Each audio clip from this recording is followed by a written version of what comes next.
और निरंतर जो मैंने काम किया है उसी का परिणाम है कि आज मैं रिलैक्स भी हूँ जी। और मेरे जो टीम है, कार्यकर्ता हैं, मैंने अपना काम बांट रखा है। कांग्रेस तो डूबता हुआ जहाज है जी।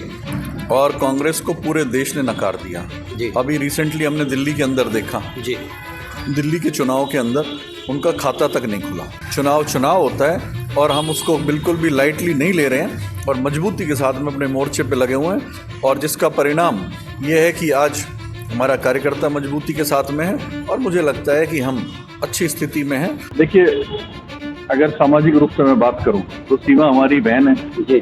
और ठीक है, पार्टी में अलग है, लेकिन सीमा जी भी हमारी ही पार्टी से गई प्रत्याशी है। चुनावी सरगर्मी के बीच शाम को लोग प्रचार पे निकले हैं, पसीने छूट रहे हैं, लोगों को अपने पक्ष में वोट करने की अपील कर रहे हैं। और आज उसी सरगर्मी के बीच शाम को जिला अध्यक्ष, अगर मैं बात करूं, कमल यादव जी अपने घर पर बिल्कुल आराम प्रसन्नचित्त अवस्था में हैं। किस तरीके से, क्या कोई प्रेशर, किस तरीके से देखते हैं। नमस्कार, मैं हूं मोहित शर्मा और आप मिल रहे हैं जिला अध्यक्ष, अगर मैं बात करूं, कमल यादव जी से। कमल जी नमस्कार। नमस्कार मोहित जी।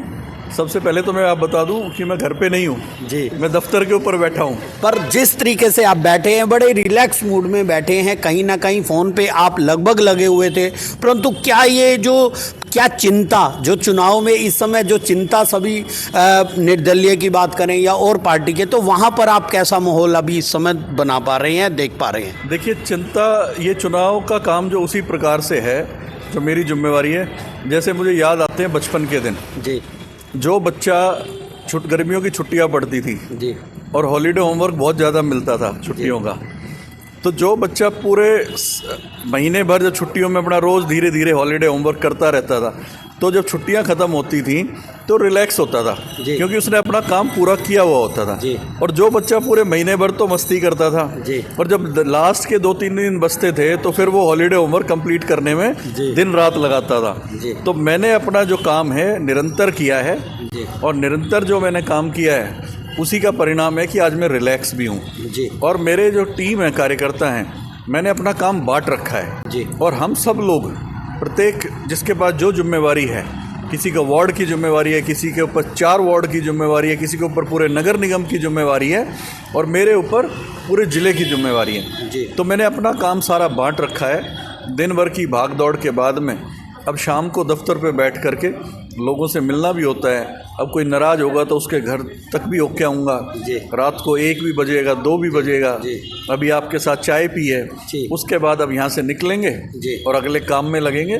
तो मुझे लगता है मेरी टीम मजबूत है, हम सब लोग मजबूत हैं, मेरे कार्यकर्ता अपने मोर्चे पे खड़े रहते हैं, तो इसलिए हम रिलैक्स भी रहते हैं। भारतीय जनता पार्टी निरंतर लोगों के बीच में रहती है, लोगों के साथ में सुख दुख में खड़ी रहती है, तो लोग भी पसंद करते हैं, हमारे कार्यकर्ता भी लोगों के बीच में हैं। तो इसलिए हम चुनाव की बढ़त की तरफ हैं। निश्चित रूप से जनता के आशीर्वाद से हम सारे चुनाव को जीतेंगे। जी। अभी ये चुनाव जो मुकाबला है, ये जो चुनाव है, बड़ा रोमांचक सा हो गया किसी तरीके से, जहां एक तरफ एक राष्ट्रीय पार्टी अपने आप को कांग्रेस कह रहे हैं कि हम टक्कर में हैं, कहीं ना कहीं वहां पे उसको वो टक्कर ना देते हुए निर्दलीय में जो कुछ प्रत्याशी हैं वो आप ही की पार्टी से निकले हुए हैं, वो कहीं ना कहीं बीजेपी को कह रहे हैं कि हम मुकाबले में हैं। वहाँ पर उन निर्दलीय के लिए क्या बात कहेंगे आप कि जो क्या वो टक्कर में है, और अगर टक्कर में है तो कहाँ पे कमी है आपकी? देखिए, कांग्रेस तो डूबता हुआ जहाज है जी और कांग्रेस को पूरे देश ने नकार दिया जी। अभी रिसेंटली हमने दिल्ली के अंदर देखा, जी। दिल्ली के चुनाव के अंदर उनका खाता तक नहीं खुला। जी। तो ये बात ठीक है कि कांग्रेस से मजबूत तो आज निर्दलीय भी चल रहा है जी। जो किसी पार्टी के सिंबल पे नहीं है जी। वो भी चल रहा है। कांग्रेस ने तय किया कि हम सिंबल के ऊपर चुनाव लड़ेंगे जी। लेकिन आपने देखा कि कांग्रेस प्रत्येक वार्ड के अंदर अपना कैंडिडेट तक नहीं उतार पाई। जी। उन्होंने कोई 10-12 टिकटें दी हैं इस गुड़गांव के अंदर, उनमें से भी बहुत से लोग नॉमिनेशन भरने के बाद में कुछ विड्रॉ कर गए, कुछ 2-4 दिन चुनाव के अंदर घूम करके लोगों के बीच में जा करके और अपने घर बैठ गए, उनको पता चल गया स्थिति क्या है। और आज चुनाव की अगर हम बात करें तो निश्चित रूप से चुनाव होता है और हम उसको बिल्कुल भी लाइटली नहीं ले रहे हैं और मजबूती के साथ में अपने मोर्चे पे लगे हुए हैं और जिसका परिणाम ये है कि आज हमारा कार्यकर्ता मजबूती के साथ में है और मुझे लगता है कि हम अच्छी स्थिति में हैं। जनता हमें पसंद कर रही है, हमारे कामों को पसंद कर रही है, हमारे नेताओं को पसंद कर रही है। माननीय मुख्यमंत्री नायब सिंह सैनी जी के नेतृत्व में जो सरकार हमारी चल रही है, माननीय नायब सिंह सैनी जी के कामों को पसंद कर रही है। और मुझे लगता है कि जनता हमें आशीर्वाद, अपना पूरा आशीर्वाद देगी। चाहे वो गुरुग्राम नगर निगम के अंदर राजरानी जी हों हमारी कैंडिडेट मेयर की, 36 वार्ड हैं, सभी में अच्छा पोजीशन है। उधर मानेसर की बात करूं तो भाई सुंदरलाल सरपंच जी जो मेयर के हमारे प्रत्याशी हैं, वो भी एक बहुत अच्छी पोजीशन में हैं और निश्चित रूप से उनकी भी जीत होगी। 20 वार्ड वहाँ पे हैं, वो भी अच्छी पोजीशन में हैं। पटौदी के अंदर हमारे 22 वार्ड के मेंबर्स जो हमारे प्रत्याशी हैं वो चुनाव लड़ रहे हैं और चेयरमैन का चुनाव नवीन ठाकरिया जी वो लड़ रहे हैं। सोना के अंदर भी एक बाई इलेक्शन है, हमारी बहन प्रीति बागड़ी वो भी बहुत अच्छे मार्जिन से जीतने वाली है। इसलिए मैं जनता को कहूँगा कि ट्रिपल इंजन की सरकार जो जनता बनाने जा रही है, निश्चित रूप से इसका फ़ायदा हरियाणा प्रांत को भी और विशेषकर गुरुग्राम को मिलेगा। अभी एक कांग्रेस एक आरोप लगा रही है कि जिस तरीके से आपने जो बीजेपी का मेयर प्रत्याशी है वो कहीं ना कहीं उसके पास नेतृत्व की कमी है, उनके पास कोई तजुर्बा नहीं है, और आपने एक ऐसे कैंडिडेट को उतारा है कि कहीं ना कहीं वो चेहरा बीजेपी का है ऑलरेडी, परंतु जो दूसरे मेयर प्रत्याशी हैं वो 20 साल का 25 साल का तजुर्बा लेके बैठे। वहाँ पर किस तरीके से अपने बीजेपी के मेयर प्रत्याशी को आप देखते हो और किस तरीके से आप उनको आगे वो करेंगे? गुड़गांव एक बहुत विकसित वो है और कैसे वो कंट्रोल कर पाएंगी वो थोड़ा सा बताएं।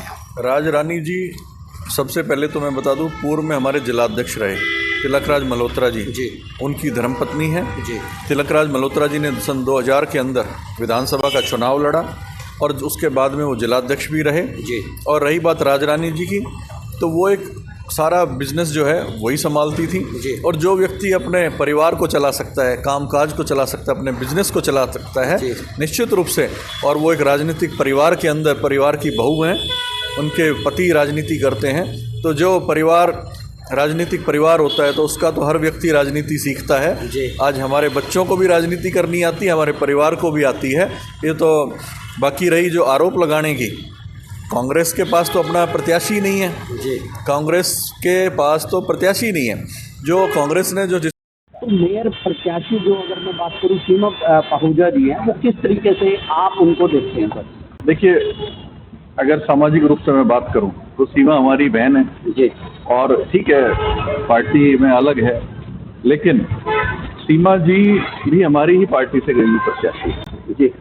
और पिछले चुनाव में उन्होंने हमारे प्रत्याशी की मुखालफत की, तो हमें भारतीय जनता पार्टी डिसिप्लिन की पार्टी है और लगा कि भाई ये पार्टी के कार्यकर्ता होने के नाते ठीक से काम नहीं कर रही हैं, और पार्टी का जो हमारा प्रत्याशी है मुकेश शर्मा जी को टिकट मिला था वो उनके विरोध में काम कर रही थी, तो हमने उनको भी पार्टी से पदमुक्त किया और पार्टी से उनकी प्राथमिक सदस्यता है उसको भी रद्द किया, और आज वो कांग्रेस की टिकट पे चुनाव लड़ रही हैं। तो मुझे लगता है कि कांग्रेस के पास अपना खुद का प्रत्याशी भी नहीं है। और सीमा जी के बारे में आपने कहा कि बहुत लंबे समय से राजनीतिक रूप से वो सक्रिय हैं, निश्चित रूप से सक्रिय हैं, लेकिन मैं एक बात उनसे पूछना चाहूँगा, वो 2011 से और मुझे लगता है उससे पहले भी पार्षद रही है, लेकिन उनके वार्ड में क्या क्या काम उनके द्वारा कराए गए, आज वार्ड की क्या स्थिति है, वो एक बार जनता को जरूर बताएं। आप लोग भी एक बार जा करके देखें कि उन्होंने अपने वार्ड के अंदर क्या कराया है, और जिस पार्टी के साथ में आज वो लगी हुई है